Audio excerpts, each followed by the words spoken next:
जैसे एक बंदा कथा सुनने गया ना, तो कथा सुनकर के वापस आ रहा था, तो रास्ते में उसका कोई मित्र मिल गया। उसने कहा भाई कहाँ से आ रहे हो? कहने लगे कथा चली थी, मैं कथा में गया था, बड़ा मजा आया। अच्छा हाँ बहुत मजा आया, मैं तो कल भी जाऊंगा कथा में। उसने कहा हाँ भैया जरूर जाना, पर पंडित जी ने क्या कहा, उसको छोड़ो पर एक मजा बड़ा आया, मैं तो रोज आऊंगा, मैं तो अब रोज कथा सुनूंगा। कहने लगे अरे भैया रोज सुनना, पर ये तो बताओ पंडित जी ने कहा क्या? कहने लगे उसको छोड़ और मजा बड़ा आया। वो शंकर भगवान की। इसलिए आज हम लोगों का उद्धार नहीं होता है। हम लोग कथा सुनते हैं लेकिन केवल मनोरंजन के भाव से। देखो मैं पहले आपको बताऊं कि कथा आत्म कल्याण के लिए हम लोगों को सुननी है, क्योंकि कलयुग में भगवान का नाम ही हमारा उद्धार कर सकता है। और आप सभी जानते हो किस समय कलयुग चल रहा है, क्या क्या हो रहा है, ये बताने की जरूरत नहीं किसी को। ये जो कुछ भी हमारे इर्द गिर्द घटित हो रहा है, ये सब कलयुग का एक प्रभाव है हमारा। आज दूसरों के साथ हो रहा है, कल हमारे साथ भी हो सकता है। लेकिन इस कलयुग में बचने का एकमात्र साधन है, और वो है भगवान का नाम। हम निरंतर भाव से भगवान के नाम को गाएं, लेकिन गाएंगे कैसे, ये नाम निकलेगा कैसे? जब हम सुनेंगे। जब सुनेंगे नहीं तो निकलेगा कैसे? जब तक नाम भगवान का सुनेंगे नहीं ना, तब तक कभी मुख से निकलने वाला नहीं। अच्छा मुझे एक बात बताओ, आपको कोई बात पता न लगे नहीं, तो क्या किसी को बताओगे कुछ? मतलब नई बात आपको कोई पता नहीं लगी, गांव में हमारे क्या हुआ, रिश्तेदारी में क्या हुआ, इलाके में क्या हुआ, तो आप अब किसी को बताओगे? आप ऐसे बैठोगे और सुनाओ, नहीं कुछ नहीं, कोई खास नहीं। और इतने में आपको खबर मिल गई, महाराज पता लगा फलाने के घर में ऐसा हो गया। अच्छा कैसे ऐसा हुआ पता नहीं। और उसके बाद जैसे ही फोन काटा, और उसके बाद सबसे बेस्ट फ्रेंड को हेलो, पता लगा क्या हो रहा है गांव में? नहीं पता लगा। अरे ऐसे ऐसे हो रहा है। अच्छा कब? अरे ऐसे ऐसे। फिर थोड़ा सा मसाला लगा के उसको, फिर उसके बाद फोन काटा, उसके बाद अगली को, अरे तुझे पता लगा, अब बताओ सुना तो निकला ना। बोलो शंकर भगवान की। अगर सुनोगे नहीं तो निकलेगा कैसे? इसलिए तो बोलते ज्यादा से ज्यादा भगवान के नाम को सुनो, क्योंकि ये हमारा, ये समझ लो कि प्रकृति का नियम है कि जो कानों से सुनते हैं वही हमारे मुख से निकलता है। और इसलिए सुनना क्या है? ज्यादा से ज्यादा भगवान का नाम। जोर से कहिए राधे राधे। हाँ, हमारा ये कथा इसलिए सुनी जाती है क्योंकि हमारा मन भगवान से जुड़े और हमारे मुख से भगवान का नाम निकले। क्योंकि जब 7 दिन तक हम भगवान की इस कथा में रहेंगे, अब देखो 7 दिन में धीरे धीरे वातावरण ऐसा बन ही जाएगा। आज तो पहला दिन है आपकी कथा का, लेकिन आप देखेंगे कि कल से धीरे धीरे आपका मन रंगने लगेगा, और तीसरे चौथे दिन तो आपको कुछ दिखेगा भी नहीं। सिर्फ कथा कथा कथा, मंदिर, और सिर्फ भगवान की कथा की बातें होंगी। और 2-3 दिन फिर मन उदास भी रहेगा, और उसके बाद जैसे थे कोरे के कोरे, बिल्कुल खाली। बोलो शंकर भगवान की। और मैं आपको एक बात बताऊं, हमने खाली नहीं होना है। कथा तो खत्म हो जाएगी, लेकिन उस कथा का आनंद हर समय हमारे मन, हमारे दिमाग में बना रहे। ये ठाकुर जी से जरूर प्रार्थना करनी है। अब भोजन आप खाते हो तो 15 मिनट में खा लेते हो ना, लेकिन भोजन तो खत्म हो जाता है, लेकिन उस खाए हुए भोजन का जो तृप्ति है वो हमारे मन में कम से कम 5-6 घंटे रहती कि नहीं रहती है? मतलब सुबह आपने जैसे खाना खा लिया, शाम तक आपको दोबारा खाना न मिले तो अब तक आप टिके रह सकते हो ना, क्योंकि आपने सुबह खाया था। तो भोजन तो खाया, लेकिन महाराज उसका जो भाव था, वो संतृप्ति थी, वो हमारे मन में शाम तक बनी रही। वैसे भजन ऐसा करो कि भजन करने के बाद भी ये संतृप्ति जो है वो हमारी बिल्कुल बनी रहे। अब देखो जैसे ये कथा इस साल हो रही है, उसके बाद अगले साल होगी, तो अब बीच में जो गैप पड़ेगा, तो ये आनंद खत्म नहीं होना चाहिए। और साल के बाद चलो धीरे धीरे खत्म हो रहा, तब तक दोबारा हो जाएगी। गुरु शंकर भगवान की। इसलिए सबसे बड़ी बात है कि भगवान के नाम को सुनो।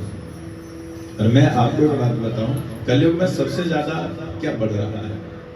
नास्तिकता। कलयुग में सबसे ज्यादा बढ़ रही है नास्तिकता। आजकल कोई भजन नहीं करना चाहता, कोई पूजा पाठ नहीं करना चाहता। और सबसे बड़ी बात है, विशेषकर हमारी युवा पीढ़ी, छोटे छोटे बच्चे, अब इनको कहो ना कि मंदिर में जाओ तो पूछते हैं फायदा क्या है। इनको कहो ना भगवान शंकर जी को जल चढ़ाओ तो फायदा क्या है। फिर मम्मी बोलती है बेटा पास हो जाते हैं, अच्छा तब तो मैं जाऊंगा फिर पक्का। देखा नहीं बच्चे पेपरों में कैसे दौड़ते हैं मंदिरों में। अरे बेटा देर हो रही है स्कूल बस से। नहीं पहले तो मैं शिव जी को जल चढ़ाने जाऊंगा। और यहाँ एग्जाम खत्म हुए नहीं है, ना लोटा मिलेगा ना मंदिर दिखेगा, रोशनी करो की। तो बताओ, क्योंकि फिर माँ भी बताना छोड़ देती है कि भैया बेटा अभी तो मंदिर जा, क्यों अभी तो पेपर खत्म हुए हैं, रिजल्ट भी तो भगवान शंकर जी की कृपा से ही होगा। इसलिए जीवन में सबसे बड़ी बात है कि इस कथा का प्रभाव देखो, विशेषकर से पढ़ना कहां पर चाहिए, बच्चों के ऊपर, युवा पीढ़ी के ऊपर।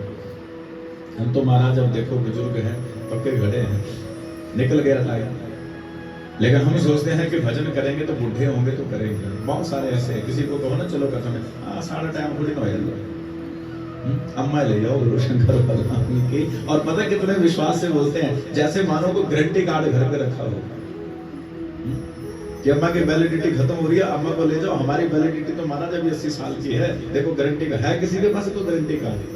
आज के समय में सबसे ज्यादा जो डेथ हो रही है वो हमारा जवान लोगों की हो रही है। बताओ, कुछ एक्सीडेंट से मर गए, कुछ अटैक से मर गए, और बुजुर्ग ठाकुर जी की कृपा से अभी भी टिके हुए हैं। और हम लोग बड़े रोब से बोलते हैं अभी हमारा समय नहीं हुआ है। भैया याद रखिए, समय कोई पता नहीं कब किसका आ जाए। इसलिए हर दिन, हर समय, हर घड़ी भगवान के नाम को गाते रहिए, और ये समझ करके कि कल हो ना हो। अब कल किसने देखा भैया? ये तो हमारा एक विश्वास है, एक हमारी आस है कि हम कल ऐसा करेंगे। पर आप मुझे एक बात बताओ, कल आएगा? आएगा? आया कभी कल?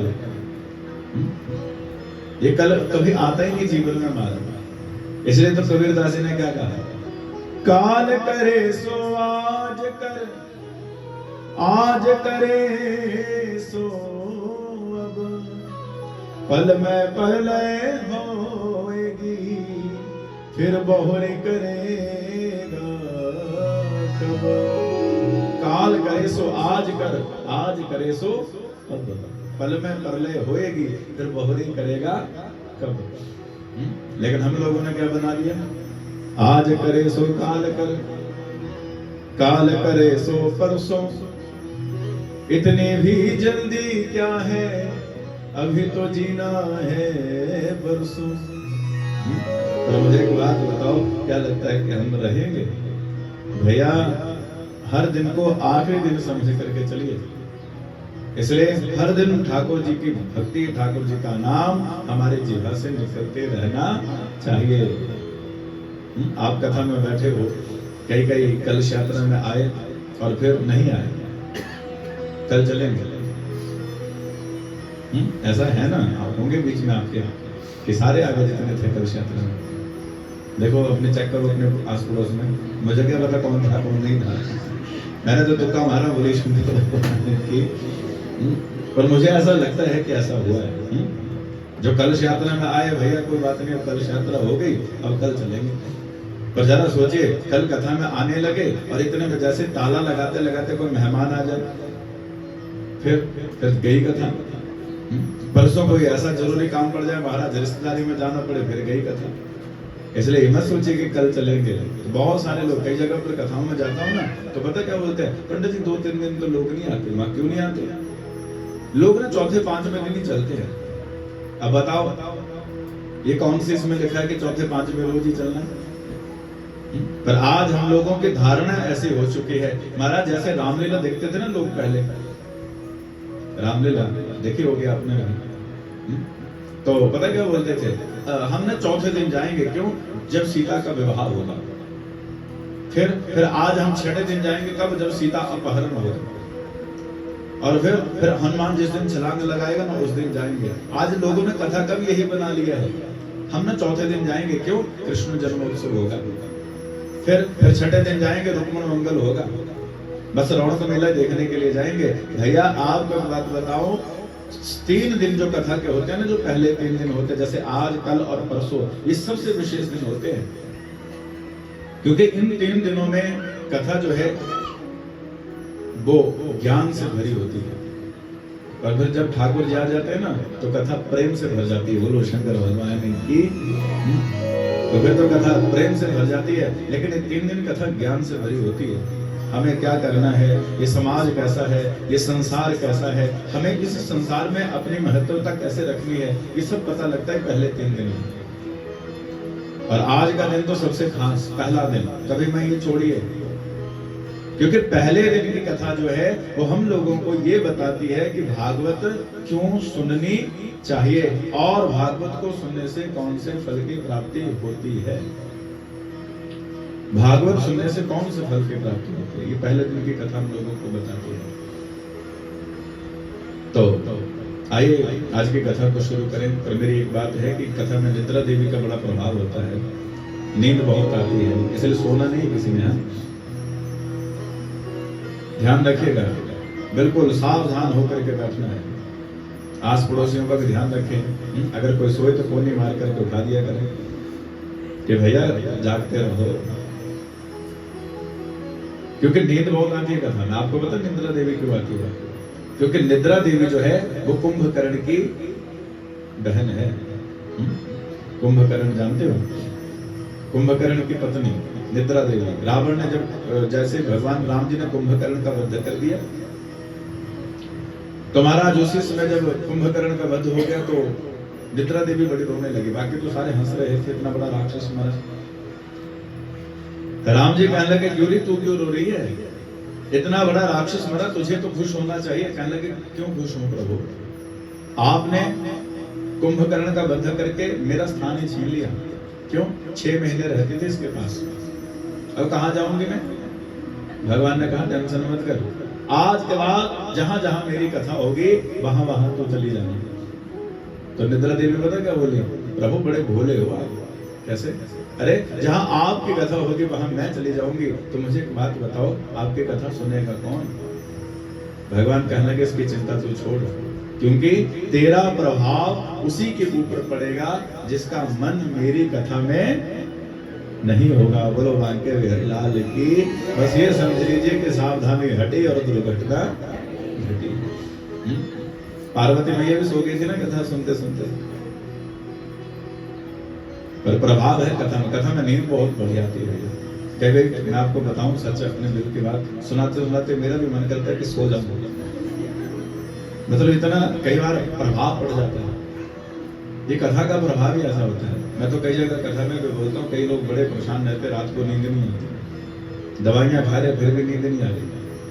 अगर ऐसा कुछ है ना तो कुछ मत करो, जब नींद नहीं आए ना रात को, मोबाइल पर कथा लगाओ भागवत भगवान की, किसी भी आप अच्छे वक्ता की, जिसकी भी आप सुनना चाहते हो उसकी कथा लगाओ और फिर आंखें बंद करके कथा सुनो। आपको पता भी नहीं लगेगा कि सुबह कब होगी। बोलो वृंदावन बिहारी लाल की।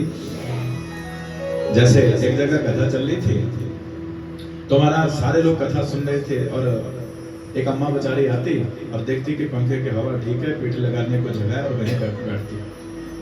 15 मिनट के अंदर अंदर सो जाती। 7 दिन यही काम चला महाराज।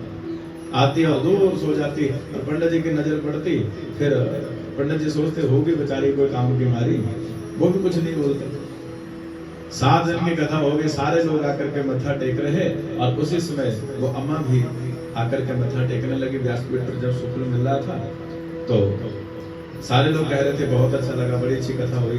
अम्मा कहने लगी, हाँ बड़ी छाड़ कथा पंडित जी, बड़ा मजा। पंडित जी कहने लगे, अम्मा तुझे मेरी कथा में क्या अच्छा लगा? क्योंकि पंडित जी सोचे तो सो ही रही, इसको क्या अच्छा लगा? फिर उन्होंने कहा, अम्मा क्या अच्छा लगा तुझे? मेरे भजन अच्छे लगे, मेरी कथा अच्छी लगी। तो कहने लगे, भजन कथा को छोड़िए पंडित जी, पर जो मजा आपकी कथा में सोने का आया ना, आज से पहले किसी की कथा में आया ही नहीं। बोलो शंकर भगवान की।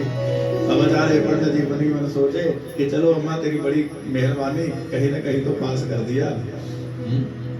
तो ये कथा का प्रभाव है, इसलिए सोना नहीं है। और दूसरी बात, मनोरंजन के भाव से कथा नहीं सुननी है। मैं आपको एक बात बताऊं, देखो कथा में सब कुछ चलेगा, मनोरंजन भी होगा, कथा भी होगी, पर हमें ध्यान रखना है केवल कथा के ऊपर। आज आप देखते हो महाराज कि हम लोगों ने कथा के स्वरूप को ही बिगाड़ दिया है। कैसे?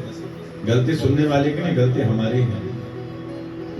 कथा चल रही है और इतने में महाराज देखा कि तो चलो शुरू हो गए, खेल गटियां खेला, मेरी वैष्णो माता, सारा पंडाल उठ के नाचने लगा। अब सबका ध्यान इसी में है कि कब नाचने वाला कोई भजन आए तो हम लोग नाचे। नाचना कोई बुरी बात नहीं, मैं आपको एक बात बताऊं, उसके लिए रात का कीर्तन होता है, उसमें पूरा आनंद आप लोग। हाँ, दिन में भी कोई भजन आपको अच्छा लग रहा है, भाव अच्छा लग रहा है, तो उसमें उठो नाचो, उसमें कोई बुरी बात थोड़ी ना। लेकिन बस इंतजार करना है, अब भजन पंडित जी को नचनाड़ा लगा हुआ, ऐसी सोच बिल्कुल भी मत रखे। क्योंकि कथा में मैं आपको एक बात बताऊं, आज हमारी कथा यहाँ शुरू हो रही है, अभी कल खत्म हुई थी, उससे पहले खत्म हुई, लेकिन हमने कभी आज तक मैंने ये नहीं सोचा कि मैं कौन सा भजन आपको सुनाऊंगा या कौन सी बात मेरे मुख से निकलेगी। ये जो कुछ निकलेगा वो ठाकुर जी की कृपा से निकलेगा। मैंने कोई लिस्ट नहीं बनाई कि आपको ये भजन सुना के जाऊंगा, लेकिन जो भाव कथा सुनाते सुनाते बन जाएगा वही भजन आपके सम्मुख आ जाएगा और वही बात उठेगी। इसलिए हम लोगों को उस कथा के सार को समझना है और अपना उद्धार करना है। देखिए, इस कथा में 7 दिन की कथा में रोज कोई एक विचार अपने मन में लेकर के जाइएगा, कुछ तो सीखिए इस कथा से। पता लगे कि भैया इस गांव में कथा हुई और कथा होने के बाद गांव वालों के मन में ये प्रभाव बना, और फिर ऐसे बोलते रहे महाराज बड़ी अच्छी कथा हुई, बड़ी अच्छी कथा हुई। क्या कहा? वो छठो परे पर कथा बड़ी अच्छी हुई, बहुत अच्छे पंडित जी। कई लोग बोलते हैं महाराज बहुत तगड़े पंडित जी, आज बड़े विद्वान महाराज, क्या बात है। अच्छा, हाँ बहुत विद्वान थे महाराज, बहुत अच्छी कथा करी। और क्या बोला पंडित जी ने? उसको छोड़ो परे, पंडित जी बड़े विद्वान थे। और हमें क्या मिला, हमने क्या पाया, ये सबसे बड़ी समझने वाली बात है। बोलो शिवान के हरिलाल की। तो देखिए, शुरू करें भागवत महापुराण की दिव्य कथा। आप सभी को पता है कि भागवत महर्षि वेदव्यास जी की एक बहुत सुंदर रचना है।